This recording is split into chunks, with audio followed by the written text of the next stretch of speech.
Kozhikode medical കോളേജിൽ മരുന്ന് ക്ഷാമം അതിരൂക്ഷം. മരുന്ന് പുറമേ നിന്ന് വാങ്ങിയില്ലെങ്കിൽ ഡയാലിസിസ് മുടങ്ങുമെന്ന് ആശുപത്രി അധികൃതർ പറഞ്ഞതോടെ ദുരിതത്തിലായിരിക്കുകയാണ് സാധാരണക്കാർ. ഒരു ദിവസം 80 ഡയാലിസിസ് ആണ് ഇവിടെ ചെയ്യുന്നത്. സാനിയ മനോമിയുടെ റിപ്പോർട്ട്. കോഴിക്കോട് മെഡിക്കൽ കോളേജിൽ മരുന്നുക്ഷാമം അതിരൂക്ഷമാണ്. നിരവധി ആളുകളാണ് കാരുണ്യ കേന്ദ്രത്തിലും അതുപോലെ ന്യായവില കേന്ദ്രത്തിലും ഒക്കെ വന്ന് മടങ്ങിപ്പോകുന്നത്. ഡയാലിസിസിന് ആവശ്യമായ മരുന്ന് പോലും ഇല്ല എന്നാണ് ഇവർ പറയുന്നത്. നിങ്ങളൊക്കെ മരുന്ന് കിട്ടാണ്ട് മടങ്ങിപ്പോകുന്നതാണ്?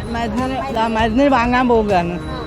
അവിടെ മരുന്നില്ല എന്ന് പറഞ്ഞു. കാരുണ്യയിലൊന്നും ഇല്ല. മെഡിക്കൽ കോളേജ് പുറത്തേക്ക് പോവാണ്. പുറത്തേക്ക് മരുന്ന് വാങ്ങാൻ പോവുക. വലിയ പൈസയാവില്ലേ? അറിയൂല, ഞങ്ങൾ പോയില്ല. എത്ര പൈസയാന്നുള്ള അറിയൂല. ഞങ്ങൾ വാങ്ങാൻ പോണുള്ളൂ.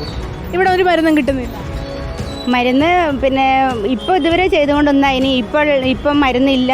മരുന്നിന് ക്ഷാമമാണ്. ഇപ്പോൾ ഞങ്ങൾക്ക് ഡയാലിസിസ് ചെയ്യുന്ന വ്യക്തികൾ ഞങ്ങൾ ഭർത്താക്കന്മാരാണ് ഇവിടെ കിടക്കുന്നത്.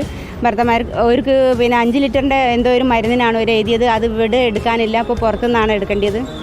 എവിടെയൊക്കെ അന്വേഷിച്ചു? ഞങ്ങൾ ആസ്പത്രീൻ്റെ താഴെയുള്ള മെഡിക്കൽ ഷോപ്പിൽ ചോദിച്ച്, പിന്നെ എന്താ ഇവിടെ കാരുണ്യം ചോദിച്ച്, അവിടെ ഇല്ല. ഞങ്ങൾ പുറത്തേക്ക് പോവുകയാണ്. എന്താ പൈസ ആവുക, എത്രയും ആവുകയെന്നൊന്നും അറിയില്ല. ഞങ്ങളെ കയ്യിൽ അതിനത്രയും പൈസയൊന്നും ഇല്ല. മുൻപൊക്കെ മരുന്ന് കിട്ടിയിരുന്നു, ഇപ്പം ഇല്ല. മുൻപൊക്കെ മരുന്ന് കിട്ടിയിരുന്നു, ഇപ്പോഴാണ് കിട്ടാത്തതായത്. അപ്പം ഇനിയിപ്പോൾ ഇന്നിപ്പോൾ നമ്മളിത് വാങ്ങിച്ചു കൊടുക്കണം, ഇനി ഇഞ്ചക്ഷൻ വാങ്ങണം, പലതും ഇല്ല എന്നാണ് പറയുന്നത്. ഇടയ്ക്കിടയ്ക്ക് ഇങ്ങനെ ക്ഷാമം ഉണ്ടാകും. നിങ്ങൾക്ക് ഭയങ്കര ബുദ്ധിമുട്ടല്ലേ? പൈസ ഒക്കെ ബുദ്ധിമുട്ടല്ലേ? ഞങ്ങളെത്ര ദൂരത്തത് വരുന്നതല്ല അതറിയാം. എവിടുന്ന് വരും? ഞാൻ മലപ്പുറം ജില്ലയാണ്.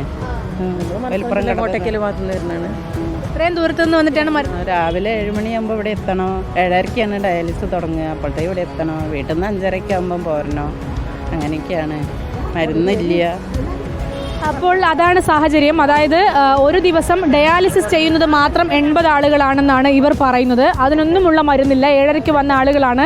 ന്യായവില മെഡിക്കൽ ഷോപ്പിലും കാരുണ്യ മെഡിക്കൽ ഷോപ്പിലും മരുന്നില്ലാതായതോടുകൂടി പുറത്തേക്ക് പോവുകയാണ്. ഡയാലിസൈസർ അടക്കം വാങ്ങിച്ചു കൊടുക്കേണ്ട ഒരു സാഹചര്യം ഉണ്ടാകുമോ എന്ന ഭയമാണ് ഇവർക്ക്. സാധാരണക്കാരാണ് എല്ലാവരും. വലിയ പണം കൊടുത്ത് വാങ്ങാൻ കഴിയാത്ത ആളുകളാണ്. അതിൻ്റെ പ്രയാസവും അവർ പങ്കുവെക്കുകയാണ്.